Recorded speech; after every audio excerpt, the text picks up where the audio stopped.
पति अजय बाथरूम में नहाने चला जाता है।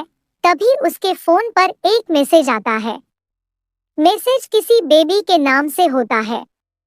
पत्नी अवनी सोच में पड़ जाती है कि अब यह बेबी कौन है। तब तक अजय भी नहाकर बाहर आ चुका है। अवनी उसे किसी बेबी का मैसेज आया है बताती है। अजय मुस्कुरा देता है। फोन उठाकर उस मैसेज का रिप्लाई करता है। हेलो बेबी, कैसी हो, क्या कर रही हो, फोन से मैसेज का रिप्लाई देता है और फिर अपने काम करने में लग जाता है। अवनी इस मैसेज को भी पढ़ लेती है। अब हर पल अवनी के दिमाग में यह विचार आता रहता है कि यह बेबी कौन है। शाम को अजय घर आता है। अवनी उससे पूछती है, डियर, यह बेबी कौन है? अजय जवाब में सिर्फ मुस्कुरा देता है और फिर से अपने काम में लग जाता है। 2-3 दिन बीत जाते हैं। उन विचारों ने अभी तक अवनी का पीछा नहीं छोड़ा था और फिर से अजय के मोबाइल पर फिर एक बार बेबी का मैसेज आता है। आज मिलोगे कि नहीं, आपकी बहुत याद आ रही है। इस मैसेज ने तो आग में घी का काम कर दिया। अवनी का शक और भी ज्यादा पक्का हो गया। बीच बीच में ऐसे मैसेजेस का आदान प्रदान होता रहता था और अवनी के मन में शक की जड़ें और गहरी होती जा रही थी। अजय पूछने पर भी जवाब में सिर्फ मुस्कुरा देता और कुछ भी नहीं कहता। यह शक गुस्सा बनकर तब ज्वालामुखी की तरह फट पड़ता है जब एक दिन उसे अजय की जेब में सिनेमा घर की 2 टिकटें मिलती है। अवनी अजय से बहुत झगड़ती है। अजय उसे समझाने की कोशिश करता है लेकिन वह कोई भी बात सुनने को तैयार नहीं है। अजय को भी उस पर गुस्सा आ जाता है और यह झगड़ा और भी ज्यादा बढ़ जाता है। गुस्से में अजय घर से बाहर निकल जाता है। अवनी का गुस्सा अजय से कई गुना ज्यादा है। तुरंत वो अपना सारा सामान पैक करती है। एक चिट्ठी लिखती है कि मैं मायके जा रही हूँ हमेशा के लिए, और अपने पति का घर छोड़कर चली जाती है। गुस्सा शांत होने पर जब अजय घर आता है तो चिट्ठी देखकर उसके होश उड़ जाते हैं। 10 दिन बीत जाते हैं अवनी को घर छोड़कर गए हुए भी। फिर एक दिन गांव के उस घर पर डोरबेल बजती है जहां अवनी रहने चली गई है। अवनी दरवाजा खोलती है। दरवाजे पर 10 साल की एक छोटी बच्ची हाथों में चिट्ठी लिए खड़ी है। वह अवनी को चिट्ठी देती है। बच्ची से वह चिट्ठी लेकर अवनी चिट्ठी खोलकर पढ़ती है।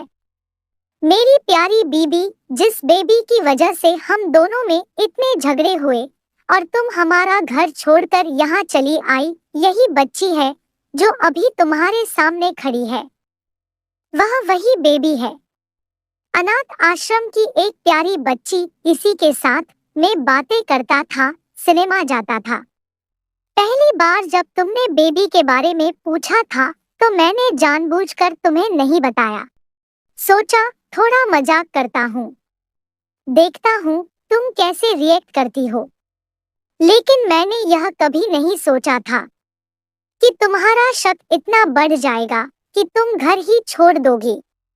हाँ, सबसे जरूरी बात, यह जो बेबी है वह किसी और की नहीं बल्कि तुम्हारी ही बेटी है। रुको, अपने आप को संभालो और आगे की बात ध्यान से पढ़ो। हमारे शादी के 2 साल पहले की यह बात है। तुम अपने कॉलेज के लास्ट ईयर में थी। तुम्हारे एक जान पहचान वाले ने नोट्स लेने के बहाने तुम्हें बुलाया था और चाय में नशीली दवा खिलाकर ना करने वाला काम किया था। इसमें तुम्हारी कोई गलती नहीं थी, लेकिन कुदरत ने तो अपना काम कर दिया और तुम्हारे पेट में इस बेबी को डाल दिया। काफी प्रयास करने पर भी अबॉर्शन नहीं हुआ तो तुम्हारे घर वालों ने समाज के डर से तुम्हें 6 महीने तक घर में ही रखा। तुम्हारे पिताजी खुद एक डॉक्टर है, इसलिए यह बिन मांगा बच्चा बड़ी आसानी से बिना किसी को कानो कान खबर हुए इस दुनिया में आया। भविष्य में तुम्हारी शादीशुदा जिंदगी में कोई प्रॉब्लम ना हो, इसलिए तुम्हारे पिता ने इस बच्चे को गांव के एक अनाथ आश्रम में छोड़ दिया।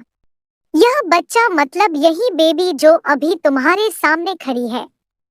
अगर अभी भी विश्वास नहीं हो रहा है तो इस बच्ची के गाल का वो तिल देख लो जो शायद तुमने उसे आखिरी बार रोते हुए देखा होगा, या फिर अपने पिताजी से पूछ लो। अवनी जल्दी से उस बच्ची को पास में लेकर उसके गालों का तिल देखती है।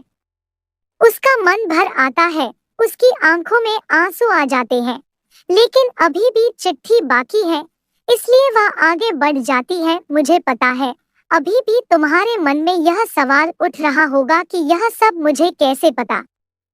तुम्हें बता दूं कि यह सब खुद तुम्हारे पिताजी ने ही बताया था। अपने मन में उठ रहे पश्चाताप को शांत करने के लिए उन्होंने शादी के 1 महीने पहले मुझसे मिलकर सारी बात मुझे बताई थी। उन्होंने यह भी कहा था कि अगर मैं चाहूं तो शादी से इनकार कर सकता हूं। मैंने तुम्हें स्वीकार किया क्योंकि इस पूरी घटना में तुम्हारी कोई भी गलती नहीं थी और हमारी शादी हो गई। तुमने मुझे बहुत प्यार दिया, लेकिन तुम्हारे पिता से बेबी के बारे में जानने के बाद मैं उसे मिले बिना नहीं रह पाया। मैं बीच बीच में उससे मिलता था। उससे मिलना, उसके साथ समय बिताना मुझे अच्छा लगता था। कितनी प्यारी बच्ची, बिना किसी गलती के क्यों सजा भुगते। बस इसलिए मैं उसे थोड़ी सी खुशी देने की कोशिश करता था। बस मुझे इतना ही कहना था। अब अगर तुम फिर से अपने घर आकर मेरे साथ रहना चाहो तो वापस आ जाओ। तुम्हारा सिर्फ और सिर्फ तुम्हारा पति। चिट्ठी पढ़ने के बाद एक क्षण की भी देरी किए बिना अवनी दौड़कर गैलरी में पहुंची और पति को कस के गले लगाया और बिलक बिलक कर रोने लगी। तो दोस्तों, कारण कुछ भी हो, लेकिन पति पत्नी दोनों के रिश्ते में कभी भी शक को जगह मत दो, क्योंकि दुनिया में हर बीमारी का इलाज है, लेकिन शक नाम की बीमारी का कोई इलाज नहीं है।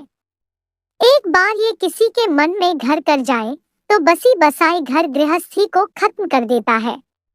इसीलिए मन शांत रखो, जो भी मन में आए एक दूसरे को बताओ, आपस में मिल बैठकर अपनी समस्या का समाधान फटाफट करो। और बाकी वीडियो अच्छा लगे तो वीडियो को लाइक और चैनल में नए हैं तो चैनल को सब्सक्राइब कर देना।